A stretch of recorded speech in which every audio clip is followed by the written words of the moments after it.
Сауди Араби улсад үргэлжлэж байгаа 48 дахь удаагийн Дакар айлын уралдааны 2 дугаар хагас буюу 7 дахь гараа өчигдөр боллоо. Энэ өдөр нийт 877 км-ийн уралдааны цаг тооцох 459 км зам байлаа. Хайраг Шорон зам, Элсэн манхан гэсэн хүнд сорилттой замд тал нутгаас Дакарт төслийн тамирчин халуун болд 4 цаг 30 минут 19 секундын амжилтаар нийт тамирчдаас 21, ралли 2 ангилалтаа 11-р байрт жагслаа. Тэгвэл олон улсын хэмжээний мастер мөрөн 4 цаг 52 минут 28 секундээр нийлбэр дүнгээр 32, ралли 2 ангилалтаа 22-р байрт эренбэлэгдэж эхэллээ.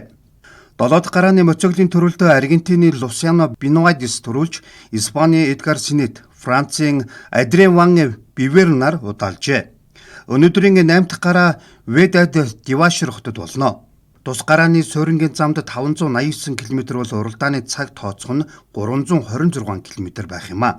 Нийт замын 52% нь хатуу шороо, 35% нь элзэрхэг, 10% нь элсэн манхан, 3% нь хад хасахтай газар байх нэ.